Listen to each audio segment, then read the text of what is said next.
And this idea of people thinking that all the skills and the knowledge and the help has to come from the formal healthcare system. Know your style is an example of there can be things in your own backyard that you can do and understand and know without relying on a healthcare provider to be the middle person. So this is really about taking control and really being reflective about characters, let's just say. Hi, I'm Xian Xiao. And I'm Sammy Winemaker. We talk about ways to put the human back at the center of care. The Waiting Room Revolution starts right now. Welcome back to season 10 of the Waiting Room Revolution podcast. This season, we are welcoming some of our team members, Maggie and Kayla, who do a lot of the background work on this podcast. And of course, Sienna and I are the stars of this season. And we are reviewing the 7 keys. It's been a while since they've been out. We've been shopping them around, receiving lots of signals and intel about each of the keys. And so this season is all about revisiting the 7 keys. Last week, we talked about zooming out. This week, we're going to talk about the third key, which is know your style. So welcome back. Sammy, do you want to start and remind us what does know your style mean? Oh, yes, of course. Okay, know your style. Well, this is about harnessing everything you know about yourself, your personality, your coping mechanisms, for better or worse, the ways you live your life and your tendencies. Um, and knowing how those things have impacted how you have faced difficult times in the past. So it's about looking back on a time in your life that you would consider challenging and asking yourself, how did I get through that? What worked for me and what didn't work for me? Because every single one of us is unique that way. And that's what makes the illness journey unique for every one of us, even though many of us might have the same illness. We're all going to experience it differently based on our style and the style of the people around you. Yeah, I remember when we were first, trying to develop this and test it out, and we met with Angus Campbell, if you remember, Sammy, from Nova Scotia, and he brought together, it's Caregivers Nova Scotia, and it's a provincial group that supports all the caregivers on the East Coast, and he brought together all the workers who work with clients, patients, families, and he said this should be the first key. This is the most important one because he said know your style is what sets the whole tone of what kinds of supports they need, what kind of challenges they're going to face. And so, in a way, they, as providers and organizations that support patients and families, were assessing people's style. It was the most important thing they did before they even opened their mouths, in a way, and offered anything. They were trying to get a sense of what am I walking into? What is this person's vibe? And I guess you always talk about how you walk into people's homes I and was you just get a sense, right, even before they open the door of what they're about and what kind of life they live and what you're going to walk into. And of course, not assume anything, but trying to get clues, the visual clues, where I think in hospitals, they don't really get that Mhm. chance. They miss that intel because it's, they come into, the doctor's office or the nurse's office. And they don't get to see the character of the people. Mhm.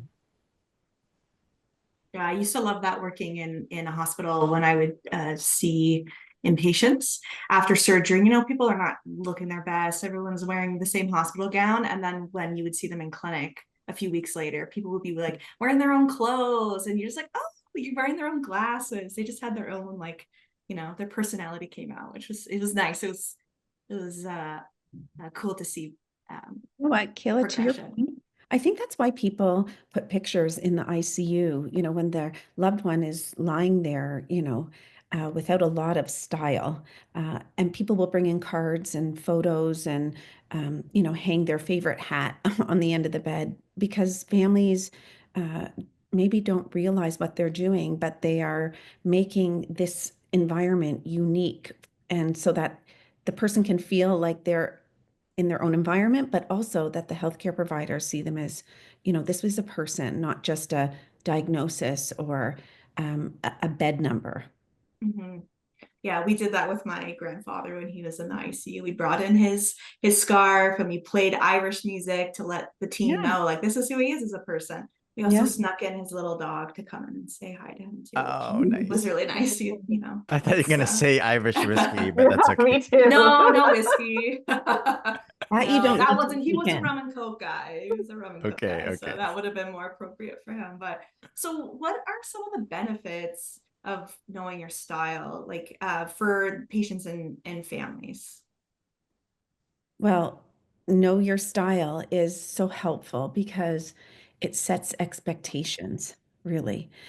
Much of the conflict or suffering that I see in my work is related to people being surprised that, someone in their family didn't do this or acted a certain way, or, a family member might be upset that the patient doesn't want to face something or isn't talking about something.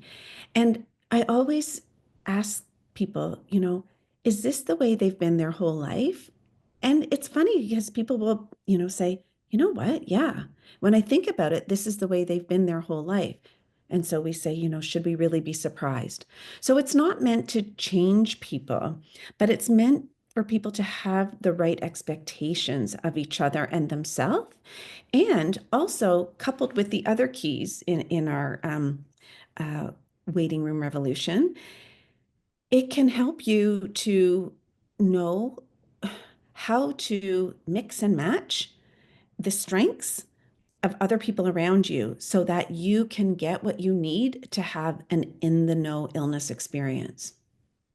Yeah, and I would say that I echo that. I mean, the benefit, what I've seen and hearing the stories from patients and families is really just about it reduces the extra stress and tension from family conflict because it's this whole idea of there's certain things you can control and things you can't. And I remember my very good friend Ann Wilkinson, who I worked with at RAND many, many years ago in DC, was like the only, the only thing you can change is yourself.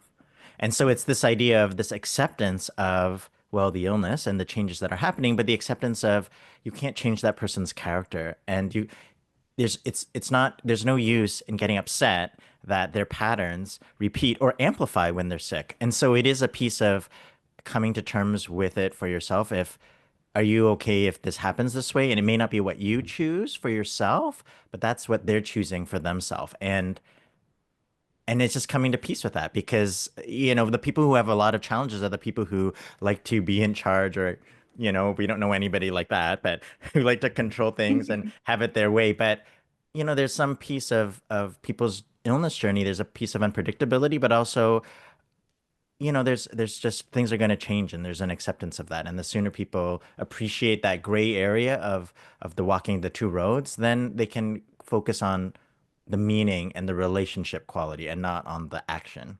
Mhm. This key is actually one of my favorites because my grandfather, he was a classic know your style. And when he was in the last few months of life, we knew that he was adamant about not going into the hospital. He wanted to stay at home. He wanted to get a shirt made that said no hospital. So, and there was times when, my dad and my uncle were like, no, you need to go to the hospital. And he said, no, I'm sorry, this is it, and I said, Dad, Grandpa, he is the most stubborn man. Why is he going to change now? Like, that's his style. So we really leaned in on that key, and it really helped settle my dad and my uncle and my cousins. Like, when Grandpa was like, nope, not going, not going. I'm going to stay at home. And I think that they realized, yeah, that's his style. Like, we can't expect him to be different now that he's sick. So, yeah, know your style really worked well for my family. Can you think of any other stories where people were able to use this key? Yeah, I actually have one that's not about a life-limiting illness, but a life-changing illness. I have a close family member who has always had vision issues. And in the past few years, these issues have gotten deteriorated quite a lot. And so their vision has gone down quite a lot. And so life changing, right? Like how you get around the world, how you navigate, how you can cook in your own home, like that. This person has had to change all these things. And you know, I know this person's style. I wonder, if this is the Irish thing in my family, but, very independent, very private. And, some could say stubborn, but, not always. So as vision has changed, as and knowing this person's style, I've had to change instead of jumping in to, oh, I'll do that for you. Oh, let me just like cook this thing for you. I've had to, realize, okay, this person doesn't want that all the time. And with vision, in certain lighting and in certain situations, they're more than comfortable to be as independent as they want to be. Other times not so much. So it's about, I've learned that I really need to ask permission about like, how can I help you right now? What do you need from me right now? Instead of just doing something for them. And there has been some tension with some other family members that don't quite ask permission, don't quite want to do that. But yeah, about really, leaning into like knowing their style, and that's who they are, and respecting that. You know what, as you're speaking, it reminds me how, I always think to myself, whose need is it? You know, Mm-hmm. your style to be there and to be helpful and to, step in when you're needed. And so you're just being you, Kayla. But Mm-hmm. this other person doesn't necessarily need your style, is what you're saying. And so sometimes I see family members fulfilling their own need, and they're not doing it selfishly, but it's just that's all they know. But Mm-hmm. when you have this aha moment that, that's my style, but not the other person's style, it really is so helpful. And you can find common ground so much easier and faster. Mm-hmm. Yeah, like I think of when I think back of the stories, like we interviewed some of the people on our podcast. Like I think of Rosalie, of course. She was one of our most popular episodes, and a whole episode of how her style and her husband's style, she called him her prince, um, were very different. And she likes to take charge and ask a lot of questions. He's more private, and they talked about how her recognition of Know Your Style and reading the book really helped her to navigate that time and focus on what was important. So that episode really sticks out. But when you think of other guests that came through a lot, like Dr. Red Hoffman, who is a surgeon but has a palliative care interest, she talked about when she was on the other side as a patient or in a family member, she really knew her style and had to sort of adjust and really think about that, and how realize as a clinician she didn't really ask about that. Oh, and I think about the Honorable Lisa Rayet, who her style, when her husband had early onset dementia, um, how her style was to work. Like, and you talked about that in a way, if you remember, like, she was realizing like her working style helped her to cope. It was her way to stay grounded, and it was important for her to do her very important, government job, of course, and be a mother and a wife. But like, if she gave all that up, she would have been lost in a way. So like, I think that's an important, people feel guilty about that, but actually that's another piece of intel, that knowing what's important to you and what keeps you grounded, um, don't lose that. So. I think really empowering and helps people feel a sense of control, because it is the one thing that we aren't aware of, that we can not control, but we can know ourselves and the people around us so much that there is a sense of grounding and control naturally. And this idea of people thinking that all the skills and the knowledge and the help has to come from the formal healthcare system. Know Your Style is an example of, there can be things in your own backyard that you can do and understand and know without relying on a healthcare provider to be the middle person. So this is really about taking control and really being reflective about characters, let's just say. Mm-hmm. So I also think of when another episode is Kimberly Aquaviva, who I think is season 7, who talked about her journey with her wife. Really had a beautiful story about being herself and being themselves as a couple. So in the workbook, you're answering some frequently asked questions, and one of the things that we get asked a lot about is what happens when a family is not on the same page about care decisions, and the tension. We talked a little bit about the tension so far, but what can be done when caregivers and maybe the patient have different opinions on what to do? I mean, I first make sure that they are invited to have all the factual information that they require about the illness itself. So we get Mhm. that out of the way. Hopefully, everyone says, "Yeah, I'm interested in knowing." Um, and then, it's important to explore everyone and where they're coming from and their thoughts, and everyone counts. So this is another opportunity to level the playing field between the patient and the people around them. Their family are often, in the shadows of the illness, but so I will invite people to express themselves and, what's on their mind. And then very basically point out that, we've got this over here and we've got this over here. Let's think about if this is new to everyone, or if we can think back to the last time your family ran into a really tricky situation. Would you say that this sort of played out the same way? And people then, it's a relief to understand that this is not a new and horrible conflict we're having. It's just another example of having different styles, and all styles need to be respected. And that's how I approach these things. So a difference in approaching a decision is not a bad thing. It is to be expected, actually. But I think ultimately people want to feel that they've been heard and that their opinion counts. I And have a Sammy, follow-up to that. Oh, sorry. I have a follow-up to that, Sammy, because I'm curious because I think when I hear that, I see all our provider friends thinking in their heads, oh my gosh, that is going to take up so much time. And that is like outside the scope. So I'm curious how long it takes. And do you feel like your job is to help resolve it and come up with a decision, or do you just let the conversation happen?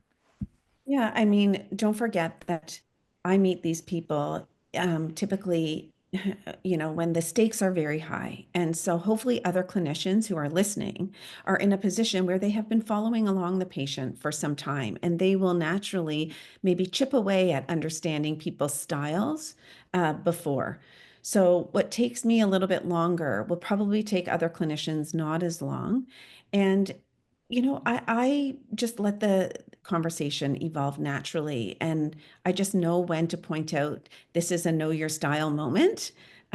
This is a zoom out moment. This is a let's walk two roads moment.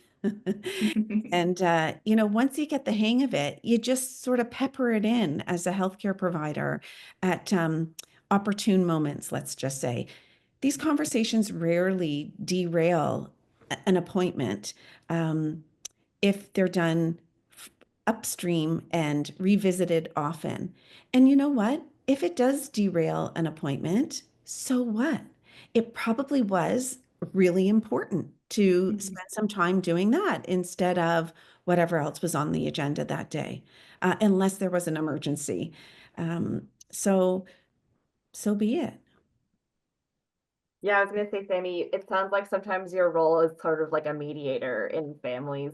And I have a friend right now who's having a really tough know your style moment because she's primarily the caregiver to her mother, and her mother is refusing to let PSWs into the house. So Mm. she knows her mom's so stubborn and independent, but as a caregiver, she's kind of at her last straw. Mom, I can't do this anymore. You need to let the PSWs in the house. So they're kind of at odds. And Sian gave some great advice, and it was like just to reframe her thinking, like this is your mom's style, and we're kind of moving into the end of life, and it might not be much longer. So, you can do it. And then that sort of shifted her way of thinking. So now she's like, okay, I think I can do this.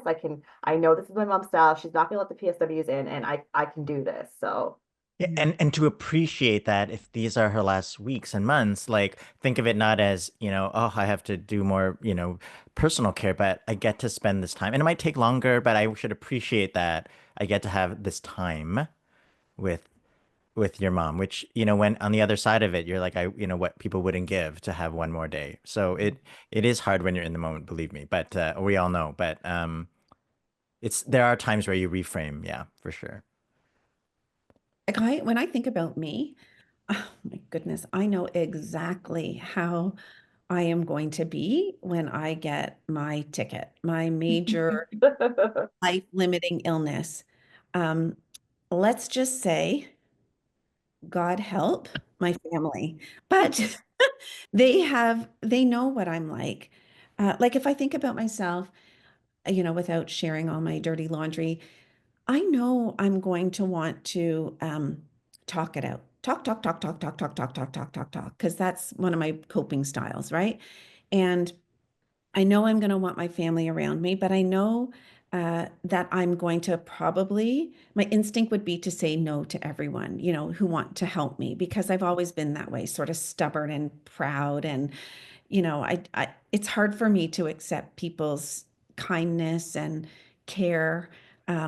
So I'll be the same way, and that'll frustrate my family to no end, and my community because people will want to bring me casseroles and want to bring me pasta sauces or soups or whatever it is, and I will need to try to be gracious and learn to say yes. So anyway, I know how I'm going to be. I know what my husband would be like. Cien, I know what you would be like.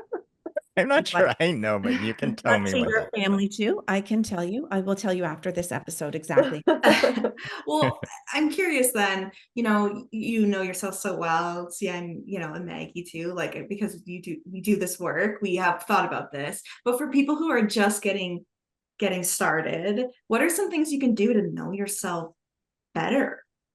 I mean, that's one of the things that I'm really excited about in our workbook is that we created this quiz. It's a Mm. very short quiz, kind of like the magazine Cosmopolitan. They used to have those quizzes. It's a simple thing about where you fit on these key dimensions, like how much information do you like?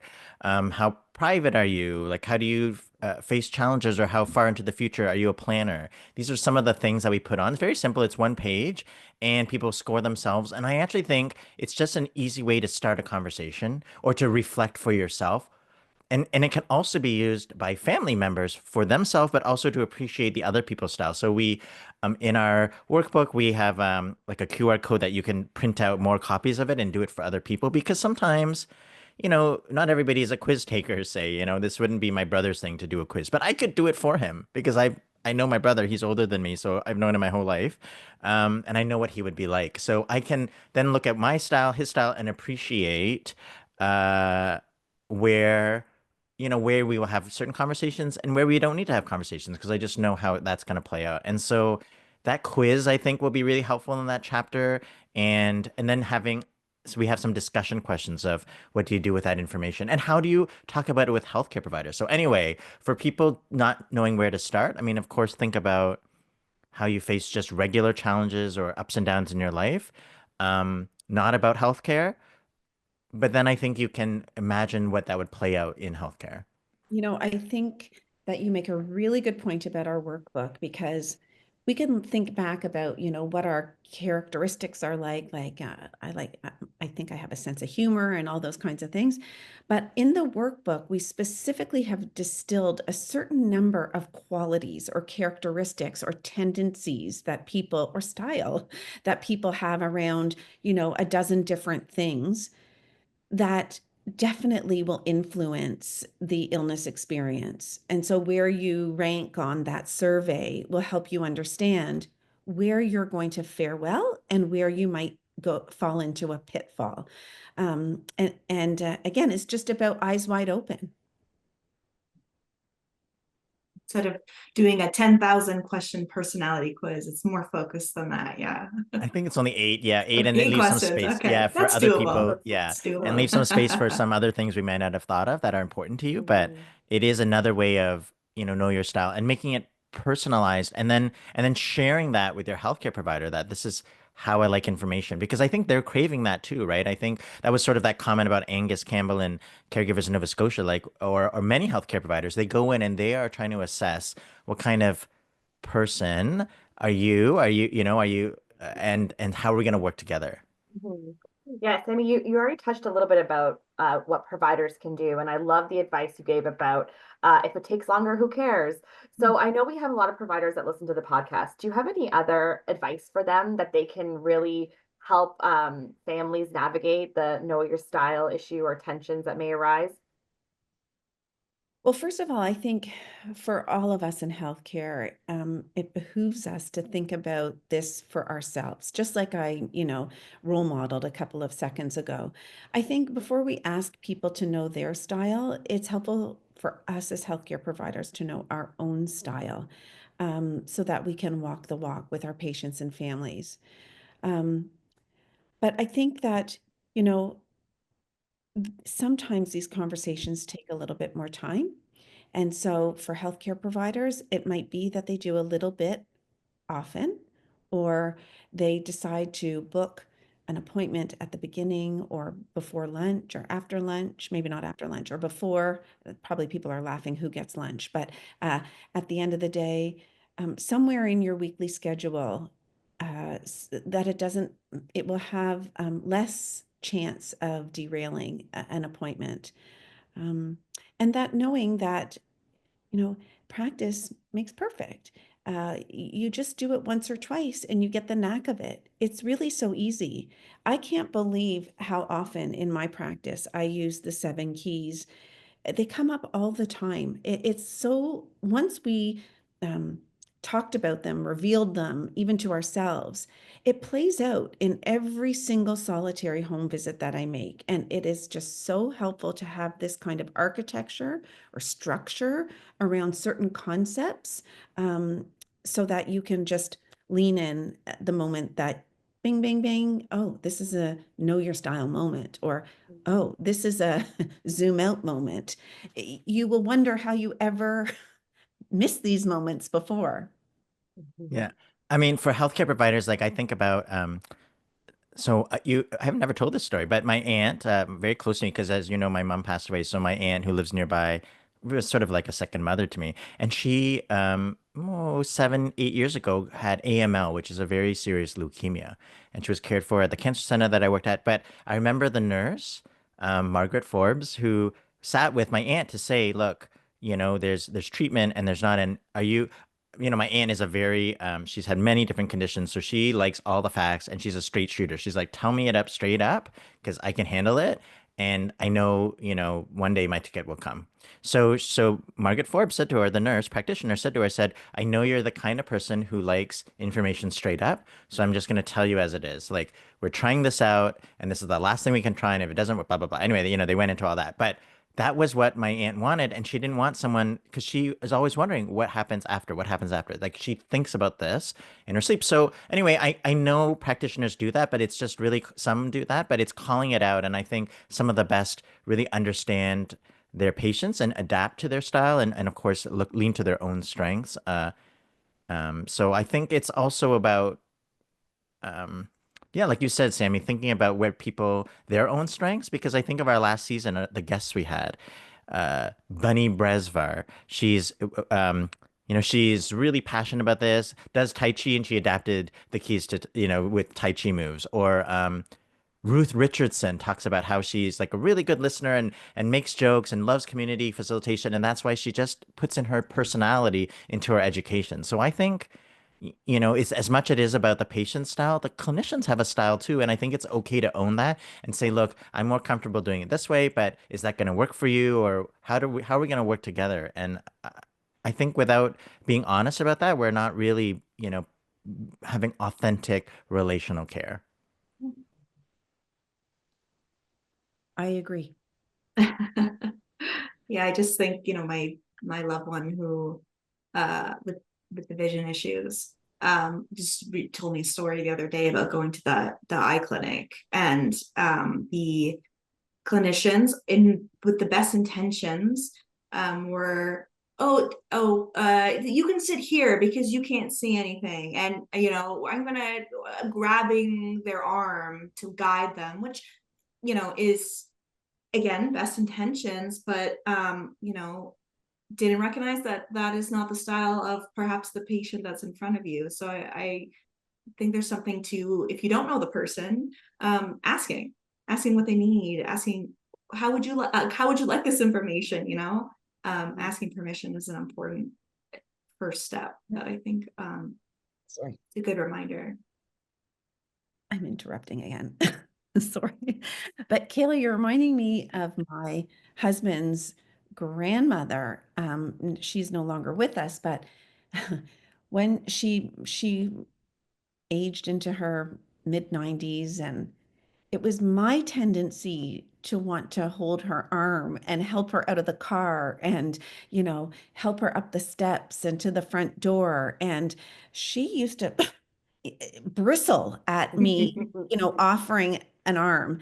And I used to think, oh, cranky, irritable. But really, when I look back, it was her style. She was fiercely independent and proud.